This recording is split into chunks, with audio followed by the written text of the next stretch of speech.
สบายดีมื้อนี้จะมาสาธิตวิธีการผูก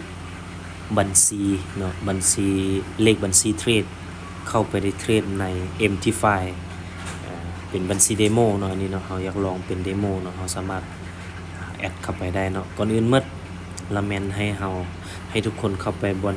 3ขีดนี่เนาะกดเข้าไปบน3ขีดหลังจากนั้นให้เราเลือกคำว่า account หรือว่าบัญชีเนาะเลือกเข้าไปปุ๊บหลังจากที่เข้ามาบนบัญชีแล้วเนาะสังเกตมันจะมีบัญชีจริงกับเดโมเนาะภาษาอังกฤษก็จะเป็นไลน์กับเดโมเนาะเรามาเลือกเป็นเดโมนี่เนาะมาเลือกเป็นบัญชีเดโมปุ๊บถ้าในกรณีที่เรายังบ่มีบัญชีเดโมเนาะเราสามารถสร้างเนาะหรือว่า create ขึ้นมาหรือว่า add account เนาะก็กดคำว่า add new account นี่เลยเนาะปุ๊บหลังจากที่เรากดแล้วเราจะมาเลือกเป็น Demo Account เนาะก็คือเป็นบัญชี Demo เนาะแล้วตัวลุ่มนี้เราเลือกเป็นแพลตฟอร์มของ MetaTrader เนาะก็คือเป็น MT5 อะไรเนาะหลังจากนั้นให้เราเลื่อนลงไปเนาะเราเลือกเป็น Standard เนาะเลือกเป็น USDT หรือว่า USD เนาะบ่แม่น USDT เด้อ USD บ่ผิดเนาะขอโทษและตัวนี้เราเลือกเป็น1,000 กับ 500เนาะหลังจากนั้นให้เราสร้างรหัสผ่านเนาะอันนี้เราสร้างรหัสผ่านเองเลยเด้อเนาะแล้วเขาจะสร้างรหัสผ่านไปปึ๊บเราใส่เป็นรหัสเข้าสู่ระบบก็ได้เนาะหรือว่าเราสร้างเองก็ได้แล้วแต่ความถนัดของเราเนาะเราก็กดเข้าไปเดี๋ยวเราค่อยจะสร้างเป็น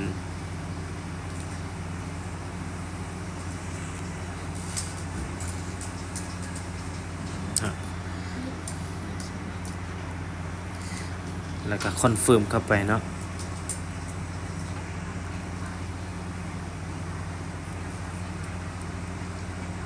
หลังจากนั้นให้เราแอด account เนาะปึ๊บเราก็กดคำว่าคอนเฟิร์มเลยเนาะปึ๊บมันก็รอท่าจักหน่อยนึงเนาะมันกำลังประมวลผลหลังจากนั้นมันจะเข้าหน้าบัญชีจริงคือเก่าเนาะแต่เราไปกดบนคำว่าเดโมเนาะปึ๊บมันจะขึ้นมาแล้วเมื่อกี้บ่มีบัญชีเนาะตอนนี้มันขึ้นมาแล้วเนาะมันขึ้นมาแล้วเราcopy เนาะเรามา copy เอาเลขกระเป๋าหรือว่าเลขอันaccount เฮาเนาะหลังจากนั้นให้เราเข้าไปที่ MT5 เนาะเรามาเลือก MT5 ปึ๊บเลือก MT5 ปึ๊บมากดคำว่าตั้งค่าหรือผู้ใดที่ว่าหากเข้าใหม่ก็คือมันก็จะอยู่ในหน้านี้เลยเนาะเราสามารถมาเลือกอยู่นี้ปึ๊บมากดเพิ่มเนาะบนเลขบวกนี้กดเพิ่มปึ๊บแล้วให้เราพิมพ์คำว่า FP Market มันจะขึ้นมาเลยเนาะมันจะขึ้นมา C อันเนาะให้เราเลือกตัวทำอิฐเด้อให้เราเลือกตัวทำอิฐเนาะ FP Market LLC เด้อให้มาเลือกตัวนี้ปึ๊บหลังจากที่เราเลือกตัวนี้แล้วเรามีจุดประสงค์ที่ว่าจะเทรดเป็นบัญชีเดโมเนาะเราก็มาเลือกเซิร์ฟเวอร์เป็นเดโมเนาะเลือกเซิร์ฟเวอร์เป็นเดโมหลังจากเราเลือกเป็นเดโมแล้วเรามากดวางเนาะกดเลขรหัส account เฮาเนี่ยมาวางเนาะหลังจากนั้นเราก็กรอกรหัสที่เราสร้างเมื่อกี้เนาะแล้วเรากดดอนเลยเนาะ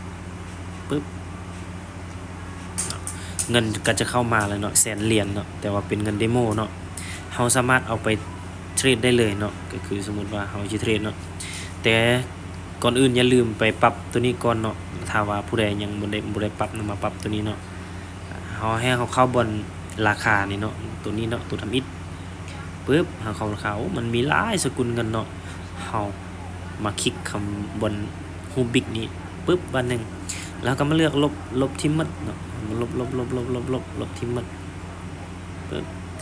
แล้วให้เราไปพิมพ์คำว่า go คือเก่าเนาะ go คือเก่าแล้วเราเลือกตัวอื่นบ่ต้องเลือกเนาะมาเลือกตัว go vs US ดอลลาร์นี่เนาะเอามาเลือกตัวนี้ปึ๊บแล้วก็ออกมาเนาะก็ออกมาปึ๊บแล้วเรามากดคำว่ากราฟหรือว่าชาร์ตเนาะ กดเข้าไปปุ๊บมันก็สามารถ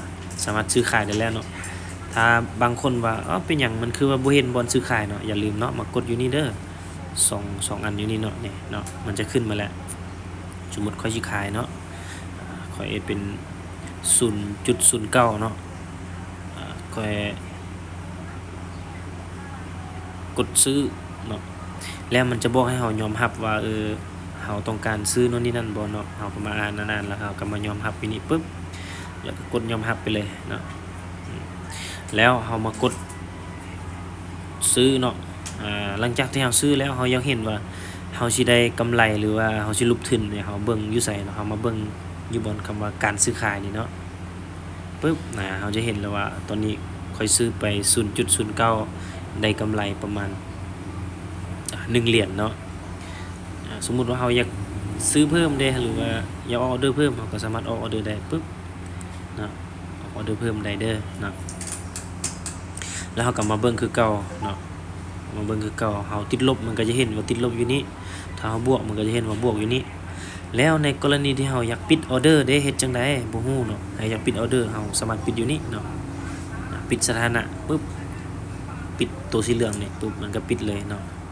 หรือในกรณีที่เราอยากปิดบัตรเดียวหมดเลยเนาะสมมุติเขาออกออเดอร์อยู่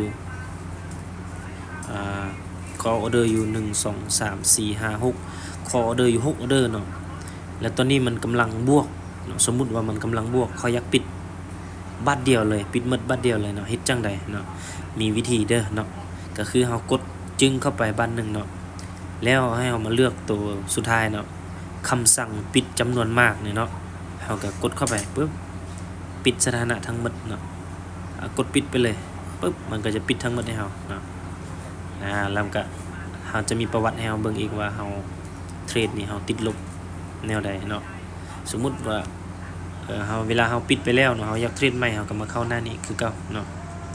เฮามาเข้าหน้านี้คือเก่าเข้าหน้านี้คือเก่าแล้วหลังจากนั้นเฮาก็จะมาออกออเดอร์เนาะสมมุติว่าสิออกออเดอร์มาออกอย่างนี้เนาะ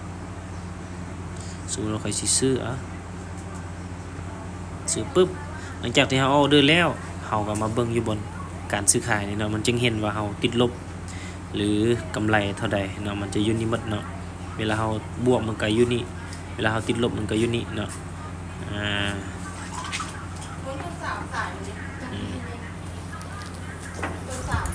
สำหรับวิดีโอนี้ก็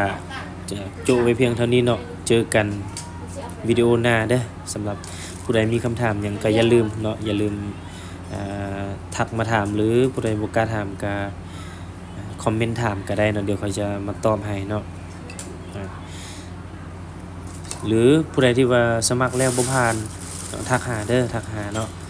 เดี๋ยวค่อยจะส่งคลิปวิดีโอให้วิธีสมัครเนาะวิธีเชื่อมต่อวิธีเติมเงินเข้าถอนเงินแนวใดเนาะสำหรับวิดีโอนี้ก็จะจบไว้เพียงเท่านี้เด้อเจอกันวิดีโอหน้าเนาะบ๊ายบาย